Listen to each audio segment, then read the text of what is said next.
What's up, everyone? Christian Duke from StrengthAddicts.com back for another great podcast tonight. First and foremost, as usual, I want to thank my great sponsors. We have TokyoNutrition.com. Remember, that's Tokyo with two Ks, TokyoNutrition.com. Full line supplements, pre-workout powders, phenomenal pro hormones. Check them out. Again, TokyoNutrition.com. That's super redundant. And use discount code BUILDMUSCLE. You'll save 10% off your purchase.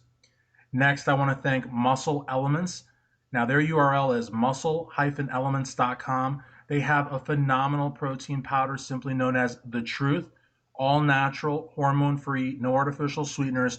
They put down the breakdown on the bag, no proprietary blends, the real deal. Check them out at muscle-elements.com. Also, check out their product Amino Flow, which I think is amazing. Next, I want to thank Primal Abs. They are the strongest legal pro hormones on the market today. There's nothing stronger. Check them out at primallabs.com. Use discount code SA10, save 10% off your purchase. They also have a great new product. It's called Engorge. Totally stimulant free, mind-blowing pumps, just that endurance you need in the gym. Great product, check it out. I want to send a big shout out to our oldest sponsor, myoatmeal.com. Over 22 billion delicious combinations custom built by you. They also have a delicious nut-free butter called PB Lean, which is great for contest prep. Anytime you order from myoatmeal.com, use discount code SA15 and you'll save 15% off your purchase. Now, for those of you that want to take it back old school, back to the sort of 70s, early 80s vibe, you don't want to do whey protein, maybe you're lactose intolerant, I don't know. I have a great egg protein, sportprotein.com, 100% pure egg white powder protein from a family farm in Indiana. Can't go wrong. Check them out at sportprotein.com. Last but not least, underwear. Now, this is something that I never thought I'd have an advertiser like this, and boy, am I happy that I do. Underwear, especially for bodybuilders and fitness-based athletes, you need something strong and sturdy, something that was built for you. Male Basics, underwear for bodybuilders, it's phenomenal. This stuff will last you forever. Check them out at malebasics.com. Use discount code STN15 and save 15% off your purchase. So tonight, I'm super excited because tonight's guest is actually someone that I wanted on the air now for quite some time. And I contacted her not thinking that she would reply. This is someone that has 16,000 subscribers or 16,000 followers on Facebook. This is insane. I mean, there's so many people in the industry with 5,000 friends, and you try to add them and you can't. That's nothing. 16,000 followers on Facebook is insane. She is a beautiful, super educated, super hardworking IFBB Bikini Pro. I'm talking about STACEY NAITO. STACEY, welcome to StrengthAddicts.com podcast. How are you today? I'm doing quite well, and how are you this evening? I'm great. This is awesome to be able to talk to you. We're on a little bit of a time difference. STACEY, you're in Los Angeles, and I'm in Louisville, Kentucky, but we made it happen. I'm super, super stoked about it. So I'd like to ask you, like I told you, I guess it wouldn't be off camera. I guess it'd be like off mic. I told you how I do have this one canned question, and I ask everyone, whether podcasts or backstage interviews, but I think it's a really important question because I don't think that there are two people exactly alike in the whole wide world. So if you can take us back to when and why you very first got started weight training, that would be great because everybody has a story for why they picked up the weights. Um, so sort of take us back to that when and why. And also, if you can transition afterwards and tell us who or what inspired you to get on stage. Okay, well, let's take it way, way, way back to when I was 19 years old. I dealt with a bout of anorexia, and I had gotten to the point where I was 85 pounds, and on a 5'5" frame, that ain't healthy. Yeah. So, I mean, I was really sickly and thin, and just at really the lowest point in my life. And so, fortunately, I had the resiliency to kind of realize what I was doing to myself. And it was weird. Like one day, I, I just said, I can't do this. I'm slowly killing myself. This is ridiculous. And so I just resolved to get healthy. There was one little precipitating incident, which was a friend of mine who had told me, and this was actually on my 20th birthday, so I had just turned 20, and this friend of mine who was a personal trainer said, "You know what? You just turned 20. You have the body of a 40-year-old. You're like a bag of bones. You look terrible." And I thought, you know what? I'm going to make him realize that I can turn this around so that when I'm 40, I've got the body of a 20-year-old. For And so sure. that just kind of set the stage. That's awesome. And, I got to tell you, when I first came across your pictures, I was convinced that you were in your early 20s. And then I started looking at your contest record because I know you from pictures on Facebook and social media. That's honestly, I'm not going to lie. That's where I know you from. This is where I've seen you the most. I've seen some stuff you've done on YouTube also, but I was never really familiar with your contest record. And then I looked at it and I was, well, wait a minute. She got her pro card at the Team Universe Masters, and that didn't make sense to me. So yeah, you've well beyond achieved that goal. And as far as getting on stage, was that sort of the same thing that got you on stage? Was stage the vehicle to prove him and everyone else that you were going to do this, or I mean, what got you on Well, the stage? well, I guess just to finish up the story of Okay, how yeah, I got from anorexic to working out with weights. Um, so once I turned 20 and I said, okay, I'm going to turn this around, I I basically changed my major. I was a science illustration major, and I said, okay, well, I'm going to change it to exercise science. I started weight training. I got really into it, and just basically never looked back. And then I got healthier and healthier, and then I thought, you know what? This is how it should be done. I should be the picture of health. So I just never looked back. So that's how that happened. So then I went off to medical school. I did my medical school training, my residency training, and then there was this one day that I was at a show. I was at a bodybuilding event, and that was in May of 2009. And I was just kind of innocently sitting there watching the event, and three people just at random came up to me and they said, "You know what? You've got the right kind of lines for this division, this bikini division, this new division that everyone's all excited about. You should try to compete." And so, I was sitting there, back then I would sit between 105 and 110 pounds. So I was a little more willowy, but I still had some good muscle on me. And I thought, maybe this would be a good bucket list item. So I thought about it for a couple of days, decided, yes, I'm going to do it. I signed up for a contest in July of that year. And so basically, July 18th of 2009, it was 9 days after my 43rd birthday, I found myself up on stage thinking it was going to be just a bucket list item. I can say that I, got up in front of a bunch of people in a blingy bikini and then walk away from it. And instead, I got hooked. I got hooked in a really bad way. I mean, a really wonderful way, but yeah, I mean, I was done. I had to do more. So well, you know that was what? how it started. Yeah, and you know what? I'm going to sort of throw some questions at you here, Sure. just because I've been inspired by what you said. And one thing that I find, there's a lot of conservative, I guess is the right word. There's a lot of conservative women um, in the NPC, IFBB, more so in the NPC, more so at those entry level shows, and more so at those sort of early stages. And if you totally disagree with me, it's totally fine. But I find that, okay, so I'm gonna be totally honest with you here, Stacy. I think that the bikini division, more so than the other four divisions, has a subtle sex appeal factor involved, and I think that a lot of women are uncomfortable with that. I think that a lot of women also, like you said, the bikini, being on a bikini on stage, and they have all these weird misconceptions. And it's okay if you don't agree with me, but I just want to just put this out there that here we have STACEY NAITO, who is a board certified physician, who is a certified nutrition coach, who is a model, who is an IFBB pro, who has a great head on her shoulders, and she is a bikini competitor. So it's just one of those things where a lot of women are like, oh my God, they just won't even think about bikini, when in reality it's the most popular, it's the biggest draw, and it's what the mainstream press wants the most. I mean, I don't know if anything that I just said, um, if you agree with any of that, but I just wanted to put that out there. Well, I definitely agree that there's a lot of controversy with the bikini division. So I don't know if I'm interpreting what you just said correctly, but There is, there's just a lot of mystery and a lot of misconception. So I've had some of my patients, it's been actually pretty funny.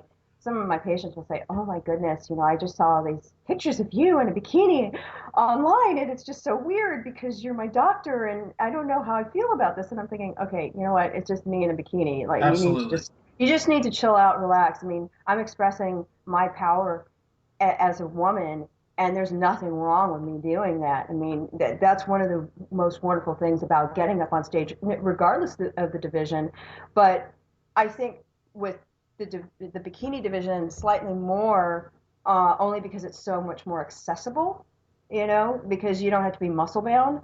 But you know, it's a way that women can spiritually transform and empower themselves and kind of lock into that, whatever I you want to call it, like a goddess energy or whatever. Sure. It just it empowers women, and I think that is just amazing. It's incredible. Like, why wouldn't you want to do that? It's fun. And hey, you know what, you could always try it, and if you don't like it, then just check off the box and move on. But you know, some of us, we love it because we know how inspiring and exciting it can be up on that stage and to celebrate who we are. Absolutely. And you know, I think where I was going to with the sex appeal aspect of it too, every division really has a little bit of that, just because self-confidence in and of itself is a very attractive attribute, I think, to be able to get on stage and to be able to really showcase a physique that you've spent, you know, years working on, contest prep, you know, training at all hours of the day kind of thing, you know. And I think, like, you know, some people just can't make the disconnect between that and the real athleticism that is taking place. And I think I also want to give you kudos too, because getting into that division in 2009, I mean, you were basically one of a few other pioneers. You know, there was no, you know, back history. You were making history by getting on stage, and you didn't know if the division was going to be around, you know, in 6 months or a year, because they, you know. So I think that's really cool whenever someone, you know, kind of gets involved with something new like that. You know, I think it's very courageous. Now, one of the things too that, you know, a lot of people I think will appreciate is that way before you decided to compete, way before you were in the NPC and got the pro card, you've been modeling also, and you've done a lot of things with that. So, sort of talk to us about how you got involved with modeling, and if you could, if it's germane, how has modeling helped you in your pursuit of an IFBB pro card and as an IFBB pro? Okay, well, my parents actually were very interested in getting me in front of the camera. So as a consequence, I had my first modeling gig when I was 22 months old. Oh my gosh. I know. My dad had me on all these product labels. He had me in commercials. So, you know, I got used to, you know, uh, being in front of a film camera, a TV camera. You know, it was like, okay, you know what? I feel totally comfortable with that. And actually, I'm so grateful to my mom and my dad for getting me comfortable in front of the camera like that, because, you know, it paid off, certainly with competing. So yeah, I was able to do that. I did a lot of print modeling. I did some runway modeling, and even though there were a lot of different things that I did throughout the years, I think that background in modeling definitely helped with how I presented on stage as a bikini competitor. So in terms of confidence, how I walked, how I held my posture, how I did my turns, all of that, I think really had a there was a basis in the modeling background that I had. So I think it would have I don't think I would have done quite as well had I not had that background. Absolutely. And I think reading between the lines of what you said also, um, and you know, to a lesser degree, I think it's probably helped you also with photo shoots, right? With photographers and giving photographers what they want, and you in turn getting from photographers the skills that you have been accustomed to over the years in modeling. Maybe make better pictures because of your history in modeling. Well, it's been really interesting and a wonderful blessing to be able to work with all the photographers that I have worked with since I started competing, because it's been a different type of modeling, but because I did have that experience, it's just made things so much easier. And I'll give you an example. So if I'm at a shoot with a photographer and the photographer says, okay, well, just move however you want, I know how to move in front of the camera. I know my angles. I know when angles are bad. I know when angles are good. I know what's gonna, if they want like a sexy look, then I know how to give a sexy look. If they want a cute look, whatever, I know how to do that because I know myself. I know how I project, when I'm in front of a camera. And so, it does make the experience so much easier and so much more enjoyable. So we actually get to do more. There are some photographers who'll say they usually will do maybe 4 looks, but with me, I'll pack my suitcase and I'll have maybe 15 different looks, and we'll rifle through probably all of them just because I'm that quick and I know my angles. So we can go, okay, we got the shot. Let's go to the next one. And so, yeah, it just makes things more efficient and more fun, and we get some great pictures as a result. Absolutely, and that's not something that you can learn in 1 or 2 shoots. I mean, I really think that your experience has really helped you with that as well. Now, this interview is like all over the place. Like I told you, like off mic, you Yeah. have so much more on your plate than I would say the average competitor, and that's a great thing. So we've talked about your modeling background. We've talked about, why you started weight training and who inspired you to compete. Let's talk a little bit about your education because, I really celebrate education and academic achievement. I think, just by talking to you briefly, you sound incredibly knowledgeable and well read. There's quite a few things, really positive notes in your resume, if you will. You are a board certified physician, licensed physician. You have the bachelor's in exercise science. You're a certified nutrition coach. Um, I guess if you could talk to us about what education means to you and how important it is for you to have sort of this quote unquote day job, this career, in addition to being an IFBB pro and a model in demand. Well, I have to thank my mom for giving me the foundation and pushing me to excel in my educational pursuits. She was instrumental in that. And as a result, I really did rely on having a good fund of knowledge, building a career that, had some consistency and some stability. So certainly as a physician, I know that, I can look on that as basically my safeguard. I really do have a career. I'm going to be a physician until, I retire, and that's fine. That's great. The other thing that I love about being a physician, having the background in exercise science and having worked as a trainer for close to 30 years, being a certified nutrition coach, being a writer, is that I, number one, I get to dip my fingers into different pots, which is very much in keeping with my personality. I like variety. I like zigging and zagging, even though sometimes I zig and zag a little too much and I make myself kind of overwhelmed. Right. But on the other hand, that's something that I like and that's something that I thrive on. So, I love that sampler plate philosophy that I have with my life. Well, I mean, The it other, keeps everything. I'm sorry, I was oh, it's just okay. thinking out loud, but yeah, it keeps everything exciting, to have so much variety. Yeah, I'm Oh, yeah, thinking out absolutely. loud. Yeah, go ahead. So the other thing is that having a career, especially as a physician, which is completely the opposite of anything having to do with fitness, because let's face it, when you think about medicine, and I'm not dogging medicine, but it's a little dry and it's a little boring. So on the flip side, we've got fitness, which is dynamic, and there are people who have just wacky and wild and fun personalities that are in there, and there's just so much stuff that goes on in there. It's wild and colorful and zany. So, and that's definitely where competing falls in. It was all this fitness craziness. So, what having a career in medicine has done for me is it has given me perspective, which I feel is very, very important.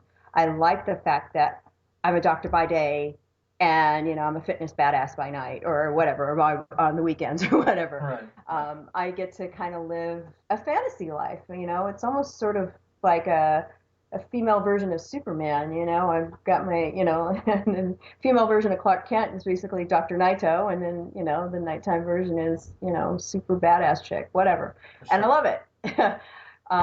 So, but it also, the one last thing that I want to say about this, which I think is so, so important, and this is something that I want to impress upon people who compete, who start to put all their energy into competing, is that the way that my life is structured, I always had perspective. I see so many competitors out there who they will just dump everything into competing, and they're just on a they're on a collision course basically, because they're just putting too much energy into competing, and they're forgetting about their families, they're forgetting about their friends, they're forgetting about their jobs, they're kind of banking everything on competing, and oh well, when I get my pro card everything's going to change. No, it's not.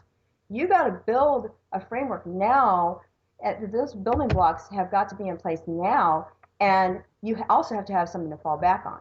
You can't just dog your job because, hey, if you don't meet fame and fortune when you reach whatever that pinnacle is, whether it's your pro card or stepping on the Olympic stage or whatever, you're kind of screwed. So that's Absolutely. the last No, thing I have to say on that. no, So and it's yeah. it's great advice. It's invaluable advice, and hopefully people will at least take it into consideration because there are a lot of people that have preconceived notions about what the pro card will bring. The pro card will bring, without a doubt, credibility, but credibility alone is not going to pay the bills. You have to have something to fall back on, and you have to sort of organize yourself and then have some sort of a strategy because once you get the card, it's not going to be like money's not going to just come out of the sky. Um, Yeah, well, and there's I'm sorry. yeah, There was actually one thing I wanted to kind of interject. Sorry for interrupting, no, it's fine. It's your interview. Go ahead. um, it's funny because although I will say the pro card status, the pro status has opened up doors for me. Undoubtedly, I will never discount that at all. However, everything that I established, as far as like building my name, building my brand, working with different companies, getting magazine cover. I mean, I did all that when I was an NPC competitor, not as an IFBB Right, competitor. and that's So, yeah, yeah. So, I mean, I took it very seriously. I said, okay, this is another career. sure. And I'm not gonna just, you know, dick around and do things that aren't, consistent with building a name and building a brand, because I'm going to just burn brightly and fade out. Exactly, and I don't want to um, cut anyone short that's listening to this, because we get like anywhere from 500 to 2,000 people will listen to this the first week, and I don't want to like knock anyone, but Sure. Stacy Naito has a certain level of preparedness and a certain commitment level and a track record, doctor, nutrition coach, model. So even if so it's not even really fair to compare you to someone else. I mean, people say, well, if she did it, I could do it. Well, maybe so, but be prepared to do everything that she did because it sounds like you've really put your life into this. This is not something that you just woke up one day and said, I'm going to be a model, a coach, a doctor, an NPC competitor, an IFBB pro. This is something that's taken a long time, so people need to be aware of that. You know what I Yes, mean? I Yeah, did. No, yeah, you're well, right. I've worked my ass off. I yeah, mean, I've worked very, very hard, and there is sort of a design to it. And I have big goals, and I know that slow and steady wins the race. And not that I'm racing against anyone. I'm basically I'm competing against myself, and I know that I have more that I can do, and I have more that I can offer the world. And so the bigger goals are out there, and I'm reaching for them, and I want to do it right because I don't want everything to topple. So it's just very absolutely. slow and steady, and okay, let's just keep stay the course, and be a good person and live with integrity, and things should fall into place. And that's just how I live my life, and it's served me well. Absolutely. So I'm going to ask you two questions in one. Okay. So if you could, and you've already talked about it a little bit, but if you could just sort of take us back to when you were competing in the NPC. kind of talk to us about what that was like. What was the experience like of, as a competitor? It could be backstage rapport with other competitors. It could be finding a suit. It could be prep. Anything that comes to mind.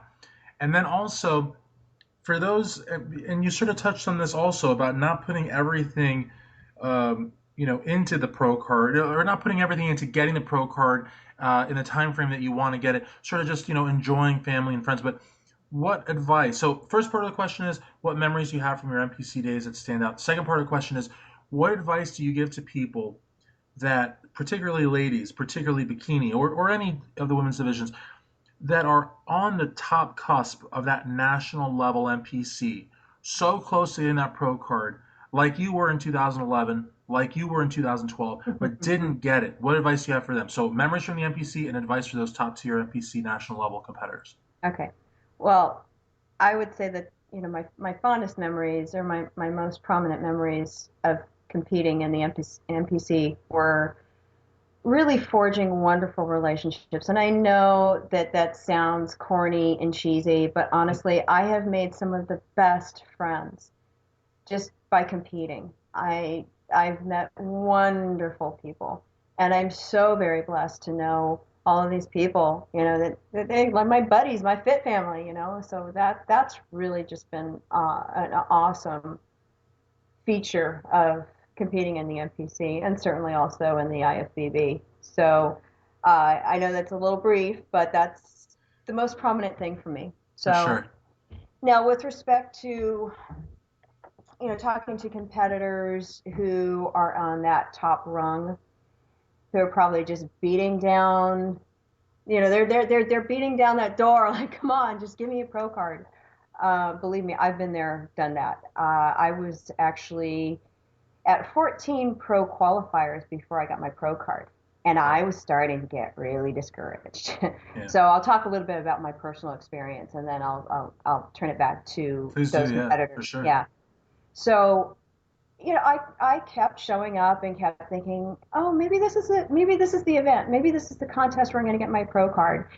And when I would hit, say I'd hit, because I had 5 first place finishes, but no pro card going into 2013, which I think is just totally ridiculous. But I would get to that point, or I'd get a second place finish or whatever it was, and I would be so dejected and have my tail between my legs for the 2 3 days. Think, oh, I don't know if I can do this again. But I would get back up on the horse and I would go to another show, go to another event.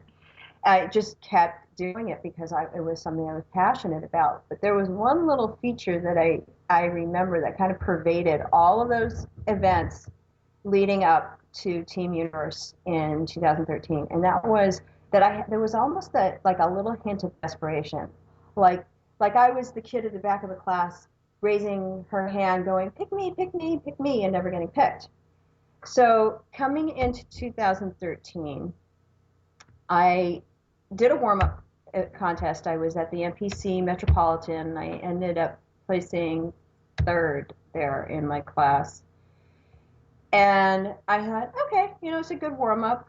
And then just basically, life just kind of bitch slapped me. I went through a nasty breakup, and there was just stuff that was going on. And, work was giving me some grief. And so I thought, you know what, I'm so over all this craziness and drama, and I'm just going to put the blinders on. I'm going to train like a fiend. I'm going to go to Team U. I'm going to give it my all. And you know what? If they don't give me a pro card, I'm already pro level. Like I am a champion. You know what I mean? I just kind of said, okay, I'm a champion. I don't need that pro card. So it was when I just said, okay, I don't care anymore. um, Something happened. It was like it just clicked, But and yeah. I adopted that attitude that, all right, I'm already there. So the desperation went away. But let me So let by me just let me I'm sorry, let me just sure, say this real quick. Again, disclaimer for everyone listening at home. This is STACEY NAITO saying that she just kind of let loose a little bit at the toppest possible level of the NPC national level bikini competitors. This does not mean for you at home competing at local and regional shows to not give a crap and just bring whatever you want to stage. You will not get a pro card, I promise you. Okay. All right. Yeah, that's true. No, I know that you sounds. gotta put that out there because people, Yeah. some people are. I'm not saying, they're not dumb, but Right. they're a couple sandwiches short of a picnic basket. You tell them that, and they're gonna, try to Oh, take that okay. to the bank. Yeah. Go Well, ahead. I'm sorry. Yeah. it wasn't that I didn't care. It was just, again, I thought I don't want to be desperate anymore. And I had gone to Team Universe 3 years in a row, and I watched like in 2010, 2011, and 2012. I competed against a friend each of those years, and whatever friend I competed against got her pro card. Hmm. So I used to refer to Team U as the Team U curse. Right. So when I went to Team U in 2013, I don't know, it was weird. People noticed my whole energy, my aura was different. One of my friends said, "You're gonna get it this time, girl. You're just on. Your body is spot on. Everything's spot on. You're just different." And all I needed was one first place finish. I stepped on that stage. It was almost like I was dancing on stage. It was effortless. I wasn't doing the pick me, desperate thing. I just did my thing, and I got not only one first place finish, I got two first place finishes. I had a first place finish in 35 plus in my height class. I had a first place finish in the 40 plus in my height class. I got the overall in 40 plus, and then I had a fourth place finish in open bikini D. And I mean, it was, like 4 trophies. I got my pro card. Like, holy crap, this is amazing. So it was like I was Cinderella that day. It was just amazing. So, That's phenomenal. And I always tell people, Team U, in my opinion, Team U is obviously one of the big four. You got Nationals, USA's, Team U, and North Americans. It is one of the big four. But in my opinion, it's actually, I think, probably the hardest because it's the only one that's, basically tested across the boards. And you do that. There's ways around that, I guess. But the reality is, once something is tested, it makes it so much harder. I think. Not only that, but when the winners of the Team Universe eventually will go on to represent the United States and world championships, it's like really, in my opinion, a real. I don't know if it's the toughest one. I don't want to put the other three down, but it's definitely a very very unique competition, and there are people that I know of that have actually won. One person, Skip LaCour, I believe, won the overall, did not take the pro card, and continued competing at Team U. It is a very, very important event. Very important. So yeah. to have gone pro there, I think, is just phenomenal.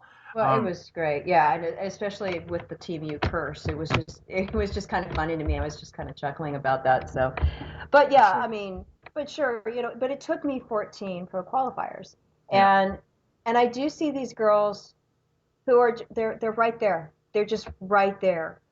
And probably the best advice that I can have for them, because I actually know a number of those girls personally, is don't get discouraged, don't get beaten down because you're not hitting that pro card. Because I have seen some of these girls, they're so dejected. Yeah. They go into a depression, Right. and it affects everything that they do, in their regular lives. It affects how they are as mothers, girlfriends, wives, coworkers.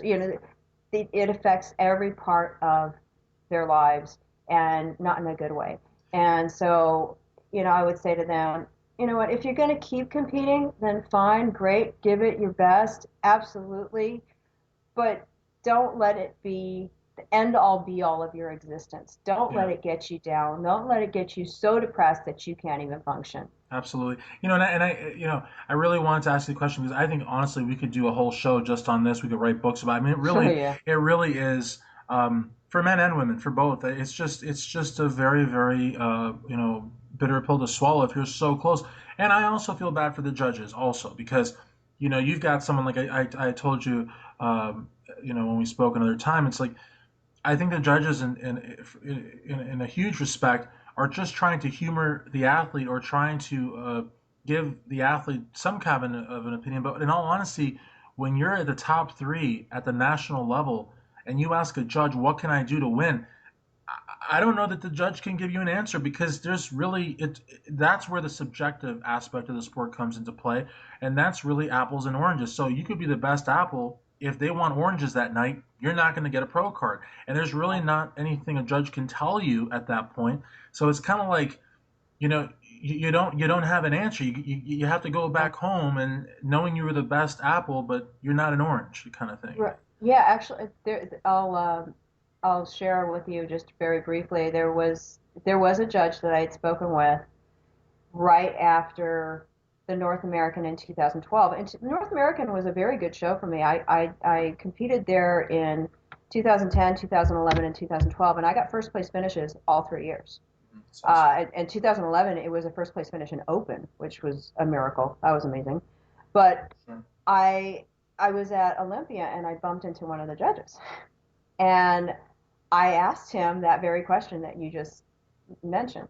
I asked him, what is it that I can do? Because here I got another first place finish. I was up for the overall and I missed it again. And he looked over at me and he said, you know what? You just keep doing it. Just keep getting back up on that stage. You've got it. It's just a matter of the stars aligning. And you know what? Don't give up, though. You'll get it. Yeah. And by God, the next national event I was at, I got it. So, Yeah, that's I think, and I wish more judges would do that because I believe they're thinking it, but they just don't want to let the athlete down. The athlete's already been let down by not getting the pro card. I think some judges just, want to humor them and say something, but the reality of the matter is just keep bringing that package. At some point, that's the look they're going to want. yeah. So moving over now to diet and training, and again sort of ask you two questions in one, just because I've noticed that we are both very chatty Cathys, as they say. We like to talk, and that's good.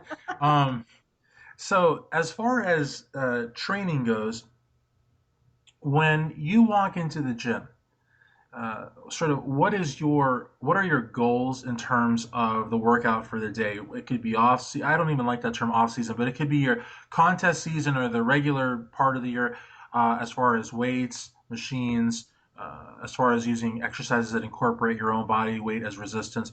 Basically, what's your approach to that? And as far as nutrition goes, you are a physician. Again, you are a certified nutrition coach.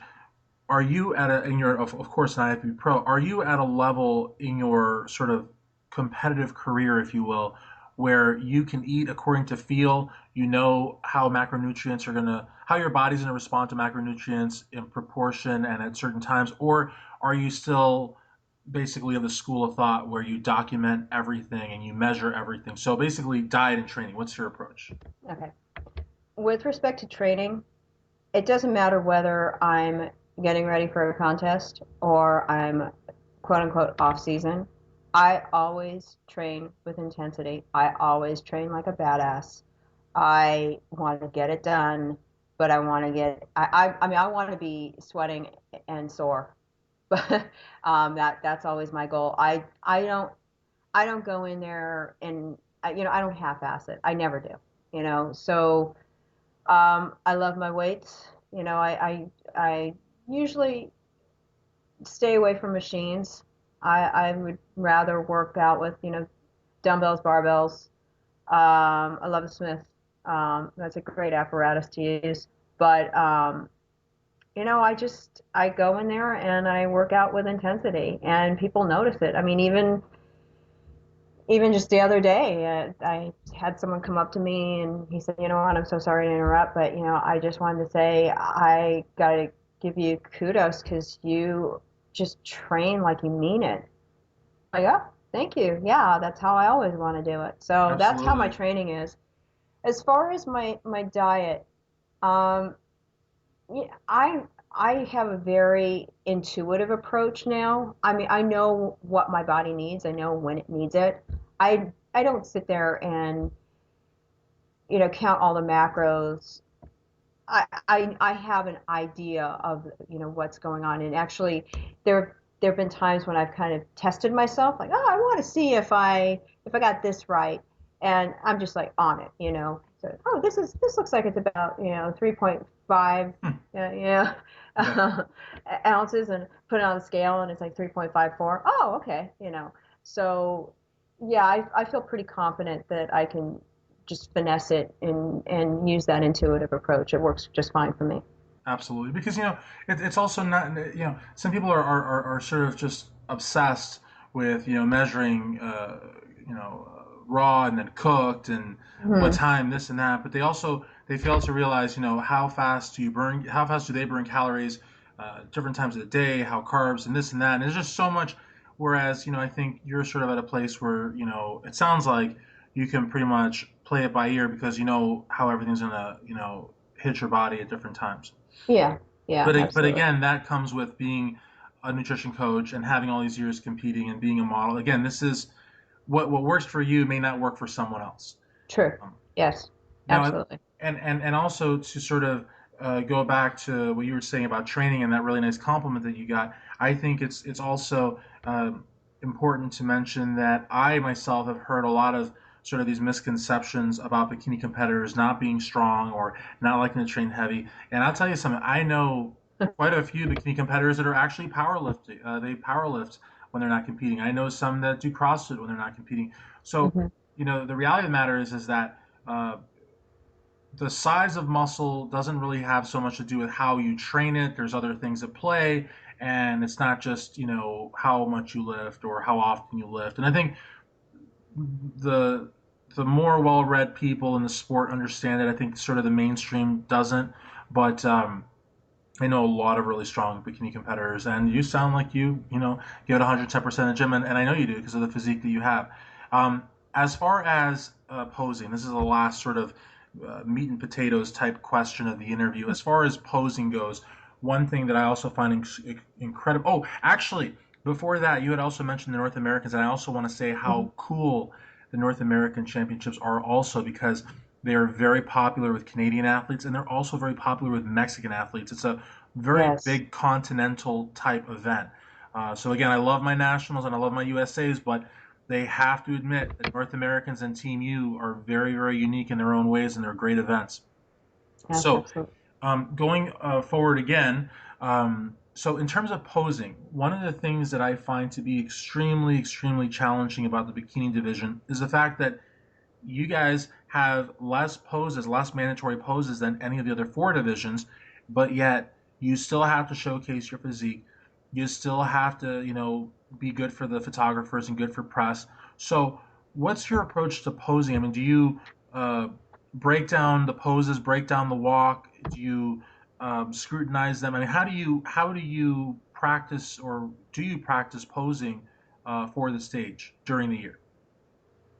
Okay, well, I think it's very important to break down all the elements, hitting your front pose, knowing what the best, the best front pose is for your particular body. Same thing with the back pose, doing your transitions, walking, all of that has to work with, that particular competitor. So, because I also do posing sessions and I'll work with competitors who might not be able to do a certain the front pose a certain way, so we have to kind of tweak it. We have to angle the hips a little bit differently. So that's very, very important to, I think, to break it all down, because it's not going to be a one size fits all as far as posing basics and posing approaches. So you get different shapes, different sizes, different heights. So yeah, that I think that all factors in and has to be addressed. So that's basically what I would say about posing. And then as for whether I practice posing, well, when I'm off season, no. But certainly when I'm getting ready to hit the stage, I pose. I will practice. I will practice sometimes every day as I'm getting closer and closer to a contest. I will take video of myself so I have that feedback because I know it's very important. I can't just assume that everything looks great and then just hit the stage kind of cold and then find out, oh no, that was disastrous. Oh my goodness, I wish I had practiced. So I think the other thing that happens, at least when I practice posing, is I get more into just that whole energy of being on stage. I always put on a competition suit. I don't put on a regular bikini. I don't put on a sport bra and booty shorts. I put on a contest bikini. I think it's really important. And I tell my clients that too. I tell them when you practice, you have to have your competition suit on and your heels because that's going to make a huge difference. You'll take it more seriously. You'll say, oh, wow, this is how my body really actually looks when I'm on stage. I need to pay attention. So, Absolutely. Because again, I've seen bikini competitors and other competitors pose in the mirror barefoot. That's not really how it's going to be on stage. I've also seen, like you said, in the attire that you said. Now, one thing that I'm going to mention too, I hope it's okay. I'm a big fan of glutes. I'm a guy, whatever, bikini's got a little bit of sex appeal, whatever. I've got a site that I'm, sort of trying to build up called herglutes.com. But the point is, one thing that I find very important about bikini, and I've sometimes said this, and I might be mistaken, but I've said, glutes are like 80% or whatever, but they're really not. But I really try to like really emphasize it to make my point. But I do think it's safe to say that glutes are a very important muscle in bikini. They're very important for the magazines and important for, mass mainstream appeal, whatever. The one thing that I find that is very challenging with a lot of bikini competitors is the glute pose. Some ladies like to slump over, basically. That's not a glute pose. Some ladies don't have the right arch in their back. Some ladies will do the glute pose and it's like they feel compelled, I don't know if it's conscious or subconscious, to look over their shoulder at the audience because I feel like they're not, I feel like they haven't really brought it. You know what I mean? Like what to me will win a show in bikini is for someone when they hit that glute pose is to stride, not stride, is to flex the glutes, have the whole body tight, you know what I mean, and just really showcase, just sort of like showcase the muscle. But a lot of ladies I've noticed are very like very, I don't know if it's giddy or jumpy or what it is, but like they're, I don't know. It's that, and also a lot of ladies. This also may seem kind of strange for me to say because I'm not a woman, but they don't seem like they're accustomed to walking in heels. I mean, I've never seen anyone fall on stage, but I really think what you said also about pose in the heels, it's going to make it a lot easier on stage. So I just think that it's just so much more demanding for a bikini competitor than it is for any other competitor because you have so few poses. hmm. Well, that's, yeah, I think it is pretty challenging. Yeah. And I think for the girls who aren't accustomed to wearing heels, they should be practicing walking even more in their clear heels. Yeah, They just need to practice. They need to have more of an awareness of that shift in the center of sure. gravity that occurs when they're in the heels because otherwise they look ridiculous up on stage, And as far as the glute pose goes too, like I think that um, they have to treat it like they would treat it any other pose, because like the Yeah. front pose, the side pose, it's an important pose, and I just feel that posing is so important in all five divisions. You know what I mean? And if they just focus on posing and not worry about sex appeal, not worry about smile. I mean, smiling is important too. You know what I mean? But it's one of my pet peeves. Well, I think also, and this is more so with the local and regional NPC Hmm. because those are the physiques that are needing a little more work, in order to get to the national level, Yeah, and all that. A lot of these women feel kind of insecure. They'll say, "Oh, that's my weakest area." Well, for bikini, that should be your strongest area. absolutely. So as soon as they turn around, they may be thinking, "Oh, I got a little bit of jiggle, I got a little bit of this, I got a little bit of that," and then it's sort of like, okay, okay, I got to present my butt like a cat in heat, and how do I do this and feel comfortable about it when I feel insecure? So I think Exactly. there's so much of that going on that you'll start to see that sort of that processing, like they're thinking it so Absolutely. much, and they're not just hitting their pose. They should be able to hit that back pose, bam, just like a dance, where it's fluid, it flows, bam, hit your pose. Don't be in your head. If you overthink it, you're gonna screw up. And Absolutely. that's what these girls are doing. They're because they're so insecure or because Yeah. they're overthinking things. Absolutely. And I don't want to turn this into a glute show either, but the thing is, the bodybuilders too. I mean, it's just an important muscle, and not just the glutes, the hamstrings too. Bodybuilders too. I mean, they'll come in shredded, they turn around, they got a great back, they might even have sweep to their quads, but they don't have strided glutes, they don't have the ham glute tie-in, and that can cost you a show. Okay, so Sure. let's talk about social media. Again, as I said earlier, you have 16,000 followers on Facebook, which to me is just astronomical. Where can your friends and fans go to sort of stay up to date with you on social media? And of course, your websites. Don't forget the websites. Those are amazing websites. I checked them out. Oh, thank you. Well, with social media, I'm actually really easy to find. So if you go to Facebook, you look up my name, Stacey Naito, STACEYNAITO. Just type that in, you'll find me on there. I have two personal profiles. I've got a fan page and a group page on Facebook. YouTube, Stacey Naito. Twitter, Stacey Naito. Instagram, Stacey Naito. So I make it so easy. I don't use weird cryptic, nicknames or anything like that. Right. I mean that's cool. Other people do that. That's cool. I get it. But I'd rather make it just really simple, really easy.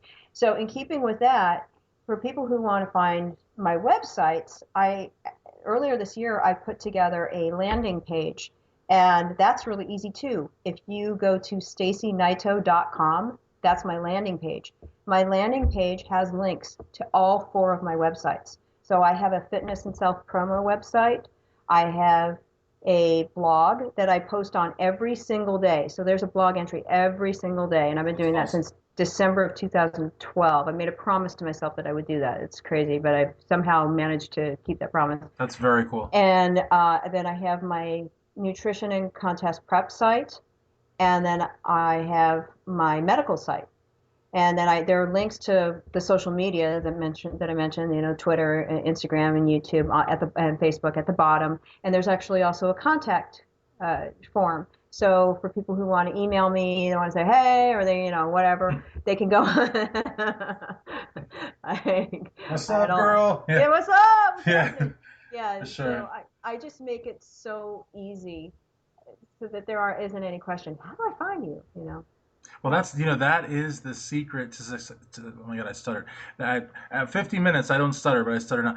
That is the secret to success. So again, that is the secret to success on social media. I got it on the third time because, in Well, all okay. honesty, people, these discount codes some of these companies have, and like, these weird, like, go to this address and like these weird hashtags. Keep it simple, and you will be successful. What did you want to say? I'm sorry. Well, there were all those S's in there. I mean, Yeah. anyone would have stumbled over that. It Okay, was good. Yeah, so I no, was just like, what is wrong with me? Yeah. it wasn't you. It was all the S words, not that Yeah, S. I mean, I am drinking spiked eggnog, but I mean, I haven't had enough to be drunk. You know what I mean? So it's like, but Nice. cool. Starting Yeah, the no, holiday. yeah, Evan Williams. I got a bottle of this. I'm in Kentucky, and that's all people do here for Oh, hobby is Louisville. drink. Yeah, I get it. Yeah, Yeah, I heard the rumors. I guess they're true. yeah, for sure. We have a place here called the Liquor Barn, which is like it's like a supermarket sized Yeah, place. All they have is I know booze. about it actually. Oh, Yeah, do you? Yeah. yeah, So yeah. there you go. Um, And I always like to leave the most important question for last, because I think, it really is to me, I'm a sentimental kind of guy. Um, who would you like to thank, Stacey Naito? Who would you like to thank? And I just said your first and last name, which I never do in conversation to people. Okay, Um, okay. be like, how are you today, Dave Palumbo? Ronnie Coleman. So nice to meet you, Ronnie Coleman. See, Are you having a nice day today, Dave Ronnie would Coleman? like that, and Ronnie would probably like that Yeah, too. yeah, for sure. Those are great guys. Be like security, get him out of here. But no. So who would you like to thank, Stacy, for where you are today? Wow. Well, I guess I have to start with my mom because she's so wonderful and just encouraged me to do everything and anything that my heart desired. I mean, she was so wonderful. She really did encourage me to go after all of my dreams. So yeah, my mom, the IFBB, the Manions, wonderful people. I'm so incredibly blessed and grateful to be part of the IFBB. Let's see, we've got CJ's Elite, we've got Liquid Sun Rays, we've got P28 Foods, we've got Ma Nutrition, Y Up Brands, which they make B Up bars and B Jammin' bars. Um, let's see. I'm trying to think of all of my people, Right. and I'm having a brain freeze. Well, the thing about it, Uh, this question here and this is scientifically documented by yours truly.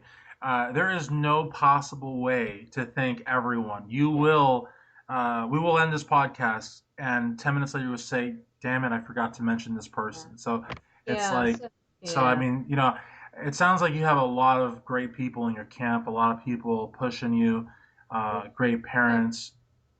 my So friends, my friends, my parents, my sponsors, uh, my followers. I mean, I mean, honestly, I feel so incredibly blessed and grateful for every single person who, has been there to watch me on my journey, who's been there to help, who's, sort of given me the thumbs up even when I was feeling kind of down. And, I'm grateful to every single person. And yeah, I'm just very, very grateful. So, awesome. Well, I am, for the record, very grateful to you for doing this interview. Again, we had said, what did I tell you in the email that I said? We're trying to do 20 to 30 minutes, but here we are, it's 55 minutes, but I've enjoyed every second of it, and well, I thank you. really appreciate Likewise. it. Thank you so much. I Thank really you. appreciate it. I am For blessed. awesome. For IFBB Bikini Pro, STACEY NAITO, Christian Duke, StrengthAddicts.com.